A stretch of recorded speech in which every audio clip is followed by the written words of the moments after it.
Yes, so today I'm going to be coaching a Diamond 2 Jett. I'm going to go ahead and join the voice channel and we can begin. Hello? Hello. Hey, how are you? Good, how are you?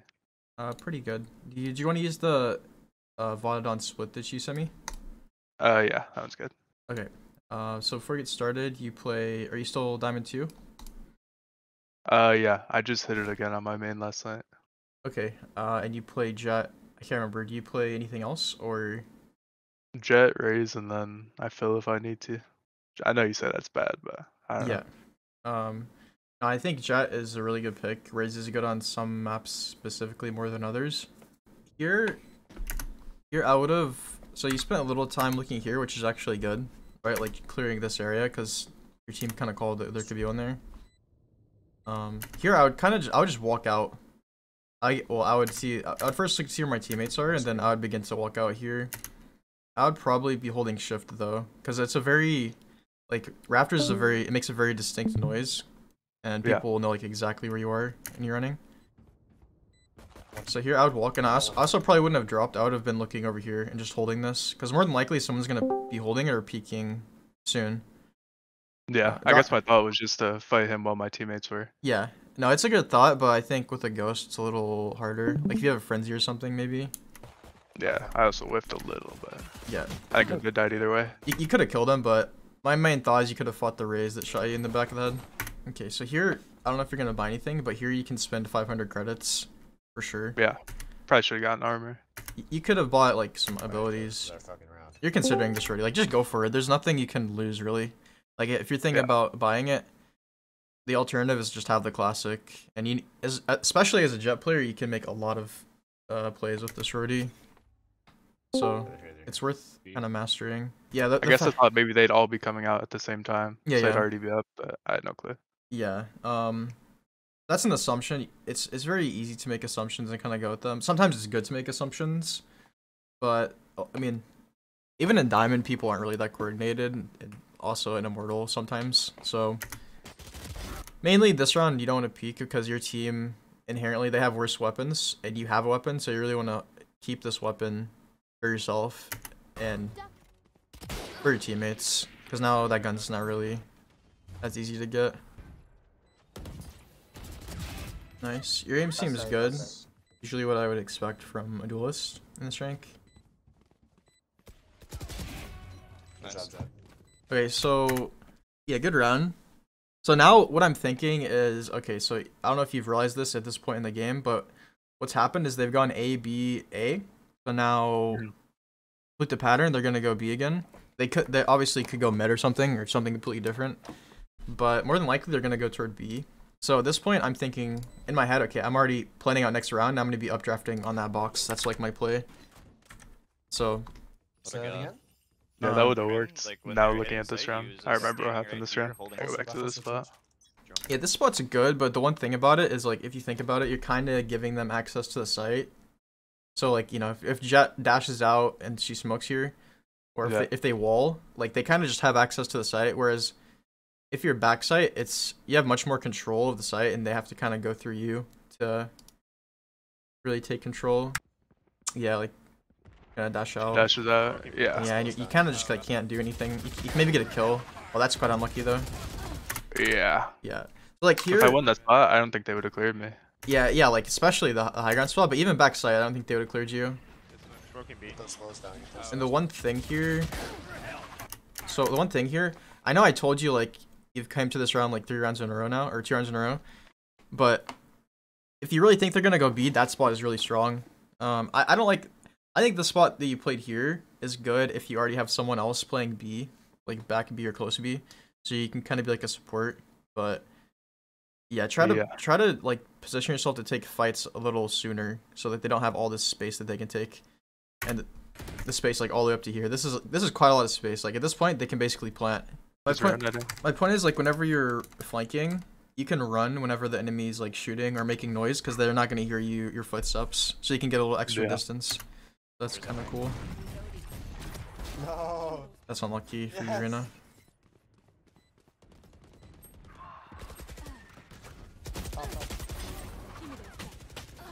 Okay. You have smokes, and I feel like haven't used smokes too much yet, so like just like throw a smoke like right here, because like where can they peek you from? They can peek you from elbow or from sight.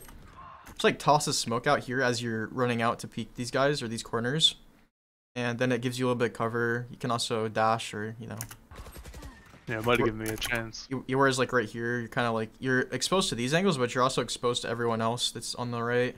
You can also smoke like right in front of you, so you're just it's like a big smoke, and they have to try to spam you through the smoke. I think our downfall so far is just kind of not really considering where the enemies are coming from, because like you're getting kills, but you really want to be where the enemy's initially pushing, because if they get the spike down, it's really just much more difficult to actually win the round, especially with the team that's not performing the best. Yeah. So really just actively thinking, all right, where's the enemy going to push this round and why? And in these cases, it might feel kind of like hopeless for you that your team's going to hold something. Again, this is really just about like stacking, realizing that you could stack A or put like a cheese spot on A. But sometimes it can be hard to also predict where the enemy's going to go. This is good. This is what I want you to do first round. Ramp in heaven. Dash kind of bugged. I'm second. Probably gonna have a molly. Oh, he doesn't. That's what heaven. Don't have to try now. Just stick. Yeah, good job. Nice. I don't think you know how they've been pushing A because you haven't really been here. Yeah. But I think what they've been doing is literally just running to site. Like that's just kind of the enemy's playstyle. So this is something you also have to realize is that every team that you play with and against is going to be different. Maybe sometimes like a lot different, or sometimes just a little different. But if enemies are just running out to site here and you play ramp, they're gonna just get easy access to the site still. Like on an eco round like this, I would be playing like really close here on site somewhere just to get some potential free kill, right? Yeah. And that's just because I have nothing to lose. If I can even go 1-for-1, it's better than just getting steamrolled over, which is kind of what happened this round. Because here again, you first have to realize that they're gonna be hard pushing out site. And yeah, like sometimes this would have really worked against teams that, you know, kind of play slow. They kind of just walk up and try to go for kills. If you're playing close right here, they'll walk right into your shorty. This is different, so like they won't expect it, but you're quite out in the open. I'd like just try this spot next time you're defending on this map for sure. And back sight, this is why you're playing at the very beginning. Just keep playing it until someone actually sees you there. Because I don't think they actually saw you there. I was holding for him too, like I expected, and I just whiffed.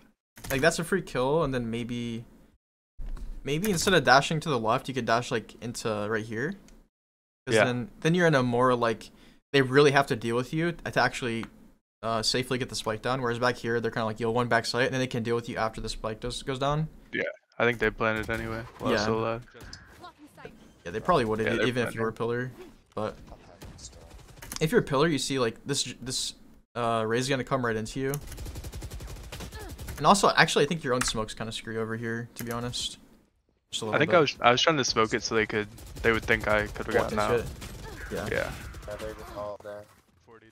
Yeah, I mean, I think your position is good though. That's better than you have done. And if it was a B push, you probably could have got more too. Grim is here. Chaos ramp. We are mollied off. 2-1 heaven. I think here. I feel like I should have ran through that. Yeah, like fight with your arena probably. Cause like from the trajectory here, I can just tell that I'm gonna be safe if I keep going forward. And if the Reina is gonna go for it, I definitely want to trade her if she dies, and she does.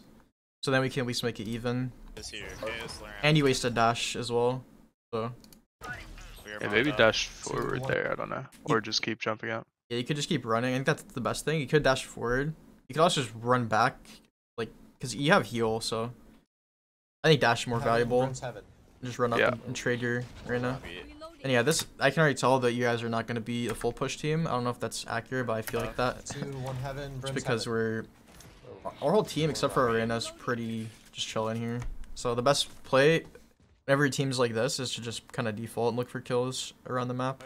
Like right here, I would have instantly, without thought, just been walking up with my chamber because we're down one and we really need to get a kill. So I'm not even worried about going over here. I'm trying to get a kill somewhere in mid. You kind of path backwards, which tells me you want to go like toward market, but then you realize like, oh, maybe I should go help. Just like realizing you can be up here sooner, right? Like you're gonna be in a position to actually get a kill and then make the amount of enemies versus teammates even. right here, my thought is like, okay, the smoke cleared. This is our perfect chance to come out. If you dash here, or your whole team's been waiting through the smoke, which tells me if you dash, your team is very likely to follow. And as you dash, you can clear left and right. But there was a judge close right, so that could have been dangerous. Yeah. You can also say like, I'm gonna dash. Can you guys follow me out? Wall after I dash. And then like you can call one left, one right, and then you fight probably this guy or whichever one you want to fight. But this is also good. It's just the problem with this is the longer you wait here, the more time you're giving the enemy to peek from any one of these angles. Like there's like 4 or 5 angles they could peek you from throughout this area. And so it's kind of a little risky, but it worked pretty well for you here because you just got this guy. You saw his DP. Yeah, I also think it works better because I have teammates holding those other angles. Yeah, that's true as or well. at least looking in that general direction. Yeah. Like just more emphasis to your team. Like, yo, can we get more people to come mid with me? Like, you know, like... Yeah, we're grouping towards B again, and Chamber's their B player and the only one with money. Yeah, I mean, like, I don't know if you realize that in the game, but that's really good persuading information you can give to your team. And getting your team to go mid can be the difference between winning a round, losing a round, and then ultimately winning a game, losing a game. And if IGLing is not your thing, you don't have to do it, but just saying things before the round starts to get your team positioned better is... It's just a calm, like it's not even really IGLing, just good comms. And then I kind of got stuck in a really bad spot. Yeah, this spot is not good. I know I did this spot yesterday. It screwed me over. It can work. It's just like if they come out at the same time as they should. Tried to throw one way. Two-way. Yeah.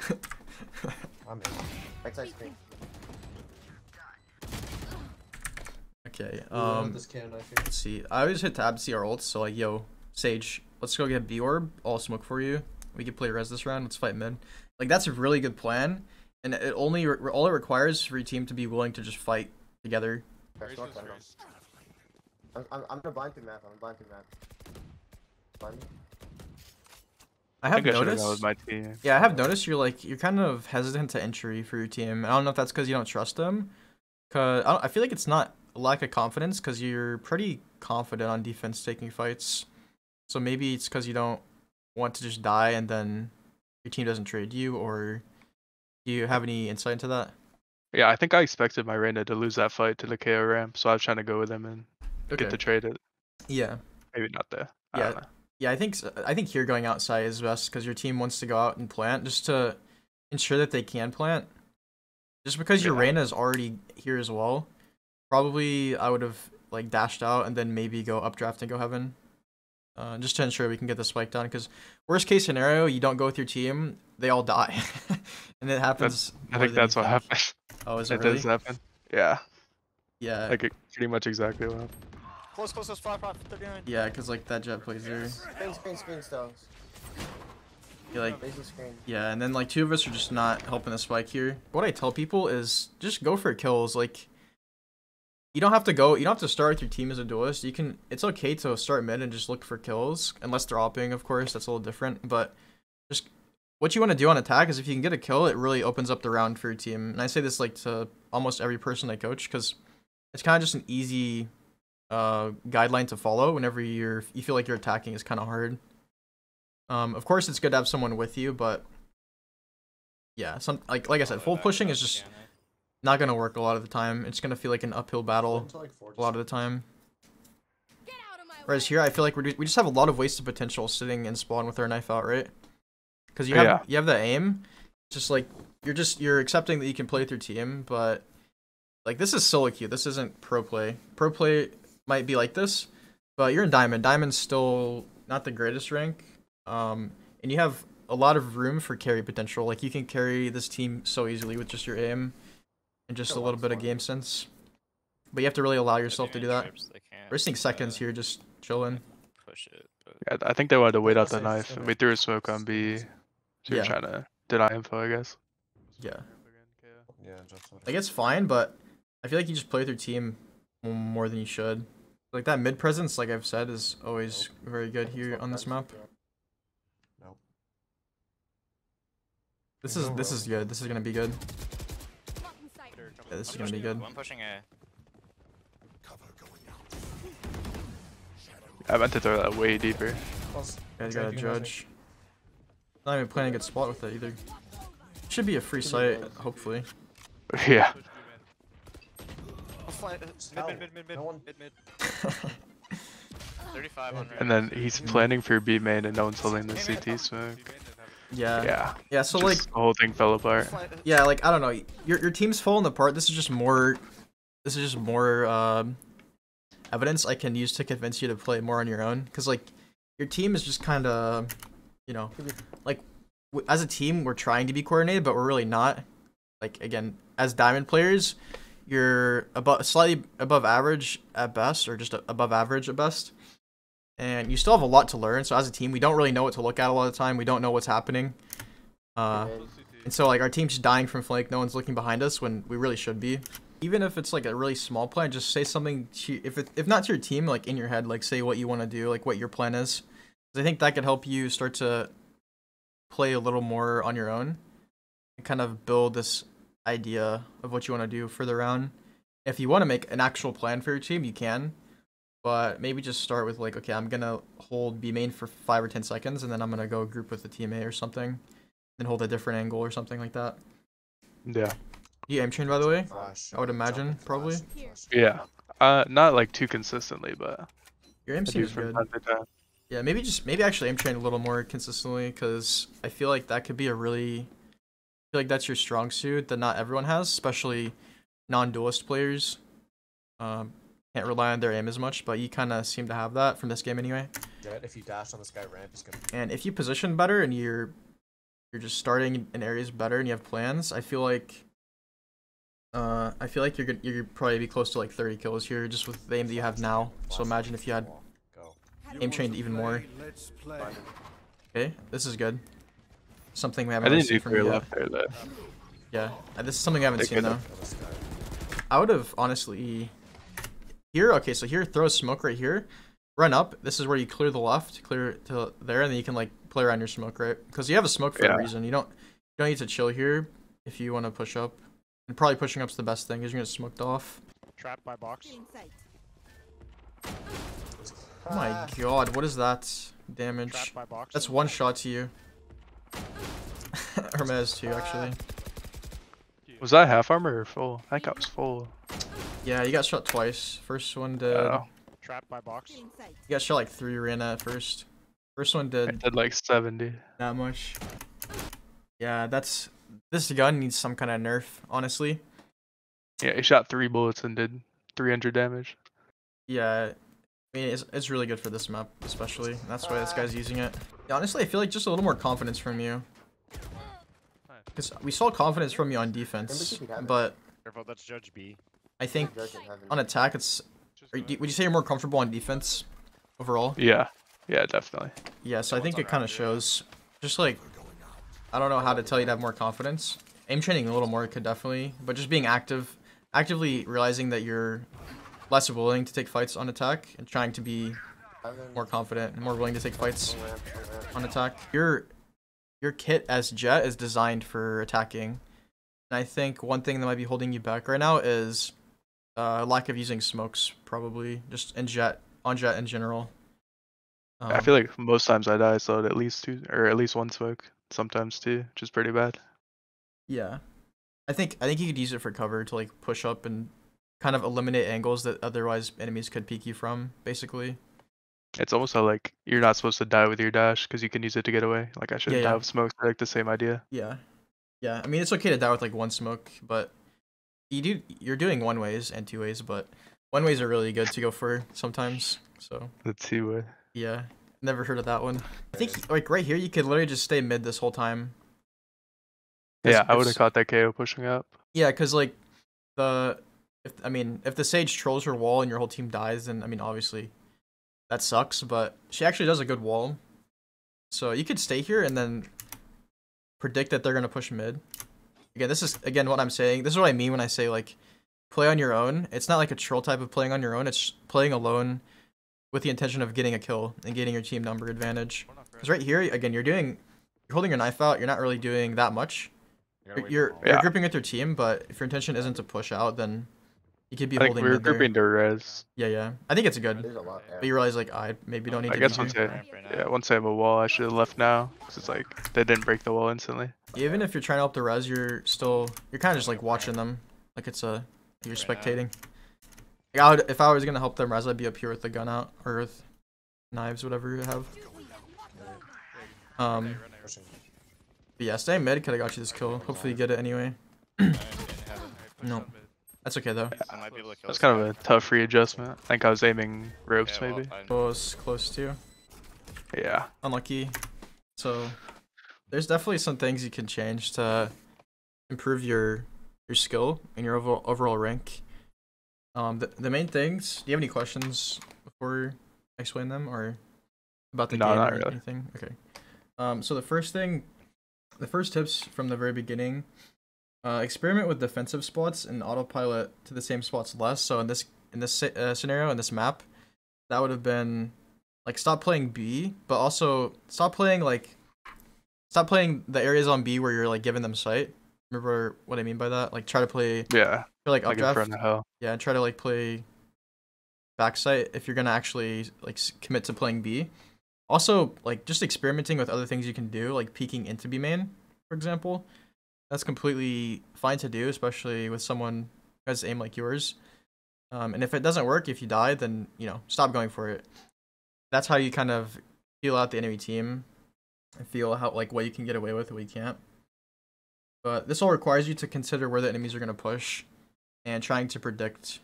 And it kind of also goes back to like patterns that you're seeing in the enemies, like where they're going and stuff like that. If this team like play lurky, do they all 5 push every single round and no one lurks, then you want to change up your playstyle depending on what happens like that. So on attack, feel out how the enemy team is playing. It's the same on defense as well, but feel out how the enemy team is playing. And if your team's not good at full pushing like they were this game, I feel like we kind of weren't the best at full pushing as a collective. Play for kills, and it's okay to play alone sometimes, as long as, again, you're not just dying whenever you do it. It's kind of like peeking on defense. You can go for it, experiment, see what works. And if it works, then like keep doing it. Don't fix what's not broken. And make a plan. I think this is probably one of the most important things for you to understand, is making even the smallest plan, like, okay, I'm going to peek this angle this round at the very start. Like, that can make a tremendous difference, because a lot of the time here, you're kind of just chilling with your team, and you're just like sitting with your knife out. Only a couple scenarios where you did that, but still, if you take that time and put it into just peeking somewhere else or doing something else actively, because your job is really to create space. I understand if your team wants to just wait, that's fine, but yeah. So, and yeah, also comms. I didn't write that one down, but comms. Try to have a little. I don't know how to put it. Like, I feel like you're smart and that you know things, but you don't really tell them to your team for whatever reason. And I feel like if you try to make the effort, like, yo, team, we know this, so let's do this, or yo, let's go here because it's gonna work for whatever reason, and you just kind of like give them a rundown right before the round starts, and you don't have to give them like a paragraph, just like a simple plan. And if you feel like your team's not gonna listen, you can give them like a reason why you think the plan will be good, or something like that. But yeah, so those are the main things for sure. I think if you work on like 2 or 3 of those, you can easily make it to D3 in Immortal. And also, like, keep aim training consistently. Like, try to be a little more consistent, because again, your aim is your strong suit for sure. Yeah, I kind of just like pick it up randomly. Sometimes it looks like, or sometimes it sounds like fun, sometimes it doesn't. But yeah, and it depends how much you actually care about ranking up. If you don't really care that much, then do your thing. But yeah, any questions, any thoughts about what I said? No, it's pretty good. Okay, cool. Yeah, I'll make this into a video, probably be uploaded like early next week. But yeah, it was fun. Good session. I like coaching a little bit of higher ranked players. All right, thank you, man. Yeah, you can message me if you have any other questions. But good luck. Thank you. Sounds good. All right, peace. Peace.